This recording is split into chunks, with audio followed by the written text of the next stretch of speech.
আওয়ামী লীগের সাবেক মন্ত্রী সাবের হোসেন চৌধুরীকে রাজধানীর গুলশান থেকে গ্রেফতার করেছে ঢাকা মহানগর গোয়েন্দা পুলিশ ডিবি।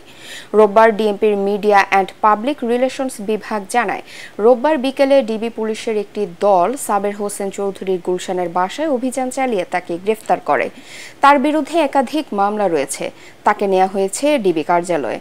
ঢাকা ৯ আসনের সাবেক সংসদ সদস্য সাবের হোসেন চৌধুরী বিগত সরকারের পরিবেশ, বন ও জলবায়ু পরিবর্তন মন্ত্রণালয়ের দায়িত্বে ছিলেন। এদিকে অবৈধভাবে ভারতে যাওয়ার সময় সাবেক মন্ত্রী নারায়ণ চন্দ্র চন্দকে ঝিনাইদহের মহেশপুর সীমান্ত থেকে আটক করেছে বর্ডার গার্ড বাংলাদেশ বিজিবি। এছাড়া বনানী থেকে আটক করা হয়েছে স্বরাষ্ট্র মন্ত্রণালয়ের জননিরাপত্তা বিভাগের সাবেক সিনিয়র সচিব আমিনুল ইসলাম খানকে। সেনাবাহিনীতে পদোন্নতির ক্ষেত্রে রাজনৈতিক মতাদর্শ নয়, যোগ্য নেতৃত্ব প্রদানে সফল অফিসারদের নির্বাচন করার নির্দেশ দিয়েছেন অন্তর্বর্তী সরকারের প্রধান উপদেষ্টা ডক্টর মোহাম্মদ ইউনূস। রোববার সেনা সদর নির্বাচনী পর্ষদ ২০২৪-এর উদ্বোধন করে তিনি এ নির্দেশ দেন। প্রধান উপদেষ্টা বলেন, দেশের ক্রান্তি লগ্নে সেনাবাহিনী জনগণের পাশে দাঁড়িয়েছে এবং অন্তর্বর্তীকালীন সরকার গঠনের প্রক্রিয়াকে ত্বরান্বিত করে দেশকে অস্থিতিশীল পরিস্থিতির হাত থেকে রক্ষা করেছে। পদোন্নতির ক্ষেত্রে অফিসারদের পেশাগত দক্ষতা, নেতৃত্বের গুণাবলী, শৃঙ্খলা, মান, সততা, বিশ্বস্ততা ও আনুগত্যের ওপর জোর দিতে নির্বাচনী পর্ষদের সদস্যদের নির্দেশ দেন প্রধান উপদেষ্টা। সভার শুরুতে জুলাই-আগস্টে বৈষম্যবিরোধী ছাত্র আন্দোলনে নিহত ও মহান স্বাধীনতা যুদ্ধে সশস্ত্র বাহিনীর শহীদ সেনানীদের স্মরণ করেন ডক্টর ইউনূস। প্রথম পর্বের পদোন্নতি পর্ষদে সেনাবাহিনীর কর্নেল ও লেফটেন্যান্ট কর্নেল পদবীর যোগ্য অফিসাররা পরবর্তী পদোন্নতির জন্য বিবেচিত হবেন।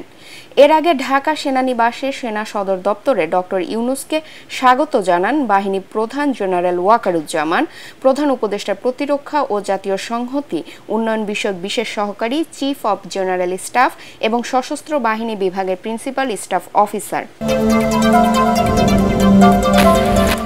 দ্রুত প্রয়োজনীয় সংস্কার শেষে জাতীয় নির্বাচনের সময়সূচি ঘোষণা করতে অন্তর্বর্তী সরকারের প্রতি দাবি জানিয়েছেন বিএনপির সিনিয়র যুগ্ম মহাসচিব রুহুল কবির রিজভী। মৌলভীবাজার সীমান্তে বিএসএফের গুলিতে নিহত স্বর্ণা দাসের পরিবারকে সান্ত্বনা জানানো শেষে সাংবাদিকদের তিনি একথা বলেন। তার অভিযোগ, শেখ হাসিনা সরকারের পতনের পর পার্শ্ববর্তী দেশ সীমান্তে নিরীহ বাংলাদেশি হত্যায় মেতে উঠেছে।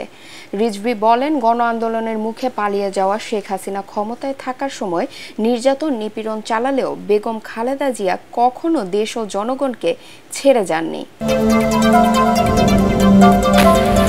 দেশের দক্ষিণ পূর্বাঞ্চলে এবারের বন্যায় 14,421 কোটি টাকার ক্ষয়ক্ষতি হওয়ার তথ্য বের হয়ে এসেছে সেন্টার ফর পলিসি ডায়ালগ সিপিডির গবেষণায়। ধানমন্ডিতে সংস্থাটির কার্যালয়ে সংবাদ সম্মেলনে এ তথ্য জানান নির্বাহী পরিচালক ডক্টর ফাহমিদা খাতুন। সিপিডির গবেষণা পরিচালক ডক্টর খন্দকার গোলাম মুয়াজ্জেম বলেন, বন্যায় 56 জনের মৃত্যু হয়েছে। বন্যার পর যে স্বল্পমেয়াদী সহায়তা দেওয়া হয়েছে তা যথেষ্ট নয় বলে মনে করেন তিনি। ছাত্র জনতার আন্দোলনে হতাহতদের ঘটনায় করা বিভিন্ন মামলার এজাহারভুক্ত ৩৯ আসামিকে গ্রেফতার করেছে র্যাব। বাকিদের সন্ধানেও অভিযান চলছে। রাজধানীর কাউরান বাজার র্যাব মিডিয়া সেন্টারে রাজধানী থেকে অপহৃত এক শিশুকে উদ্ধারের বিষয়ে সংবাদ সম্মেলনে এসব তথ্য জানান সংস্থাটির আইন ও গণমাধ্যম শাখার পরিচালক লেফটেন্যান্ট কর্নেল মুনিম ফেরদৌস। আওয়ামী লীগ সাধারণ সম্পাদক ওবায়দুল কাদের সহ প্রভাবশালীদের গ্রেফতারে র্যাবের ভূমিকা নিয়ে প্রশ্নের জবাবে তিনি বলেন, তাদের গ্রেফতারের চেষ্টা চলছে। কারো কাছে কোনো তথ্য থাকলে র্যাবকে দিয়ে সহযোগিতা করার আহ্বান জানান তিনি। সদরঘাট থেকে অপহৃত শিশুকে পিরোজপুরের মঠবাড়িয়া থেকে উদ্ধার করা হয়েছে বলেও জানানো হয় সংবাদ সম্মেলনে।